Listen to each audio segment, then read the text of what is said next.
வணக்கம் நண்பர்களே. நம்ம சாதாரணமாக ஒரு ஒரு செயல் குற்றத்தன்மை வாய்ந்ததா இல்லையா அப்படின்னு சொல்கிறதுக்கு ஒரு நீதிபதியாக இருக்கணும், அப்படி இல்லை போலீஸ் அதிகாரியாக இருக்கணும், இல்லை வழக்கறிஞராக இருக்கணும், அவங்களுக்கு தான் இதை பற்றிலாம் தெரியும் அப்படிங்கிறது கிடையாதுங்க. சட்ட புத்தகம் என்ன சொல்லுதுன்னா, ஒரு செயலை சாதாரணமாக ஒரு ஆர்டினரி பர்சன் அந்த சூழ்நிலையில் என்ன முடிவெடுத்து அந்த செயலை செய்வானோ, அந்த செயலை செய்யாமல் விடுப்பது அல்லது செய்யத்தகாததை செய்வது, இதுதான் குற்றம்னு சொல்கிறது. ஆனால் இந்த உணர்ச்சி மேலிட்டால் அந்த அறிவு குழம்பி போய் இருக்கும் பொழுது அந்த செய்யத்தகாத செயலை செய்வதால் தான் ஒரு ஒருவனை குற்றவாளியே ஆக்கப்படுகிறான். அதனால் நமக்கு தெரியாது, சட்டம் அப்படிங்கிறது தெரியாது அப்படிங்கிறது இல்லை. அடிப்படையாக சட்டங்கிறது என்ன, எது சரியானது எது சரியில்லாதது, பொதுவாக ஒரு பப்ளிக்காக எது ஒத்துக்கக்கூடிய செயல் அப்படிங்கிறது நமக்கு நல்லாவே தெரியும். இப்போ ஒரு வாய்க்கால்னு வச்சுக்கோங்களேன், வாய்க்காலில் தண்ணி நிரம்பி இருக்குது. ஆனால் ஒரு வயலில் அந்த பக்கத்தில் இருக்கிற வயலில் காஞ்சிருக்கு, இந்த தண்ணி அதில் போகலை அப்படின்னா ஒரு குடியானவன் என்ன செய்வான், உடனே இப்போ அந்த மதகளை, வாய்க்காலில் இருக்கிற மதகளை மண்ணெல்லாம் அடைச்சிட்ருக்கும். அதை ஒரு மம்பட்டியை வச்சு அந்த மண்ணெல்லாம் சரி செய்து அந்த மதகுலேருந்து தண்ணி வயலுக்கு போகிறதுக்கு அளவுக்கு ஏற்பாடு செய்வான். ஸோ அந்த தண்ணி இருக்கிறது தான், ஏற்கனவே இருக்கிற தண்ணி தான், புதுசாக எதுவும் இதுவாகலை.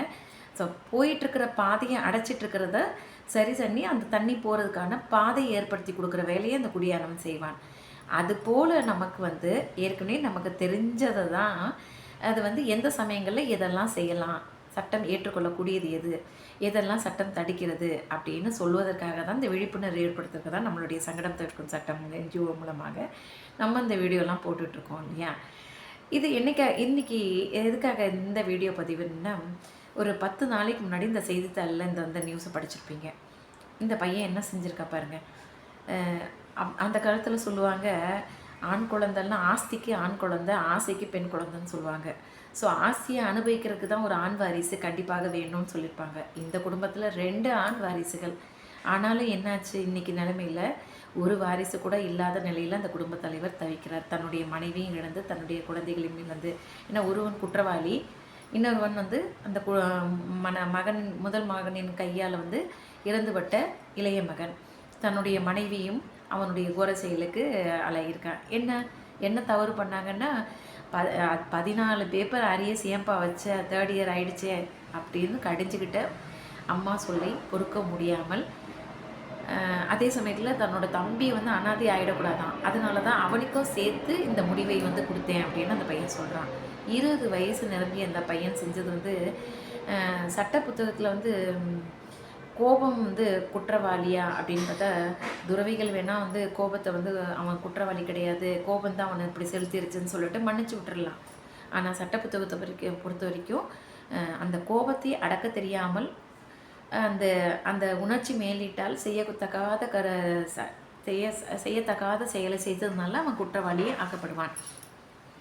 அது மட்டும் இல்லைங்க, உங்கள் அப்பா சொத்து சேர்த்துருக்காரு, ஓமனில் இருக்கிறாருன்னு சொல்கிறாங்க இல்லையா, அவர் சொத்து சேர்த்து வச்சுருக்கிறாருன்னு வச்சுக்கோங்க. அவர் உயில் எழுதி வச்சுட்டு போகிறாருன்னா பிரச்சனை இல்லைங்க. அவர் உயிர் எதையும் எழுதி வைக்காமல் போயிடாருன்னு வச்சுக்கோங்களேன், இந்த சொத்துக்கு அனுபவிக்கக்கூடிய வாரிசாக அந்த பையன் இருந்தாலும் நம்மளுடைய இந்து வாரிசு உரிமை சட்டத்தின் பிரிவு 25 அதற்கான தடை விதிக்கிறது. அவன் வாரிசாக இந்த சொத்தை அடையவே முடியாது. ஏனென்றால் 25 என்ன சொல்லுதுன்னா, ஒரு கொலை செய்தான், அதாவது அந்த சொத்துக்கு உரிமையாளரை கொலை செய்தாலோ, இங்கே சொத்துக்கு உரிமையாளர் அவங்க அப்பா செய்யலை, ஆனாலும் அந்த சொத்து வேகமாக தனக்கு கிடைக்க வேண்டும் என்பதற்காக அதுக்கு சம்பந்தமுடைய ஒரு நபரை கொலை செய்தாலோ, அதற்கு தூண்டுதலாக இருந்தாலும் அந்த சொத்தை அனுபவிப்பதற்கான தடை இருக்கிறது. இங்கே அவங்க அம்மாவும் அவனுடைய சகோதரனும் இவனுக்கு சம வாரிசுகளாக பார்க்கப்படுவார்கள். அவங்க 2 பேரையும் கொலை செய்வதன் மூலம் தன்னை ஏகபோக வாரிசாக இருக்கணும்னு அவனை நினைச்சு செஞ்சுருக்கான் அப்படிங்கிற மாதிரி கணக்கில் கொள்ளப்பட்டு அவன் அந்த சொத்தை அடைவதற்கு அந்த அவங்க அப்பாவோடதோ இல்லை அவனுடைய பரம்பரை சொத்து ஏதேனும் இருந்தாலோ அதுக்கு வாரிசாக இருப்பதற்கு தடை விதிக்கப்பட்டிருக்குது. அப்போ அந்த சொத்து யாருக்கு போய் சேரும்? கிளாஸ் 1 ஹர்ஸ்ன்னு பொறுத்த வரைக்கும் அவருடைய மனைவி, குழந்தைகள், அவங்க யாருமே இல்லைங்கிறச்ச அது என்ன சட்டம் சொல்லுன்னா, இவன் இருந்தாலும் அன்னைக்கு தேதியில் அவர் உயில் எழுதி வச்சுட்டு போயிருக்கிறாரோ இல்லை உயில் எழுதாமல் போயிருந்தாருன்னா அவர் இறப்புறதுக்கு முன்னாடி இப்படி ஒரு மகனே உயிரோடு இல்லை, பிறக்கவே இல்லை அப்படிங்கிற மாதிரி கருத்தில் கொள்ளப்பட்டு அடுத்த வாரிசுகள் கிளாஸ் 2 சொல்லப்படுகிறது இல்லையா, அவருடைய அப்பா சகோதரர் தகப்பனார் இருந்தாருன்னா அவருக்கு போய் சேரும், அவருடைய சகோதரிகள் இருந்தாங்கன்னா அவங்களுக்கு போய் சேரும், அவங்களும் இல்லைன்னா அடுத்தது ஆப்ளடு சித்தப்பா மக்கள் பெரியப்பா மக்கள்னா அந்த மாதிரி பிரதர்ஸ் சிஸ்டர்ஸ்க்கு போய் சேரும். அப்படி தான் கிளாஸ் 2 போகிற மாதிரி சட்டம் சொல்கிறது. இன்னொருல பாருங்கள், அந்த முகலிவாக்கமில் வந்து ஒரு குழந்தை, அந்த பையனோட பேரை சொல்கிறது கூட எனக்கு இல்லாமல், அந்த குழந்தைய வந்து பாலியல் ரீதியான துன்புறுத்தல் விளைவிச்சது இல்லாமல் விளைவிச்சு அந்த குழந்தைய கொன்னதும் இல்லாமல் அந்த கேஸ்லேருந்து அவனை பெயிலுக்கு வெளியில் எடுத்த அப்பா அம்மாவை நிலத்தை விற்று அவங்க அந்த பெயில் எடுத்து அவனை வெளியில் எடுத்திருக்காங்க. ஆனாலும் தனக்கு வந்து குடிக்கிறதுக்கு பணம் கொடுக்கலன்னு சொல்லிட்டு தன்னுடைய தாயை கொலை செஞ்ச பையன், அவன் யாருன்னு தெரியும் உங்களுக்கு.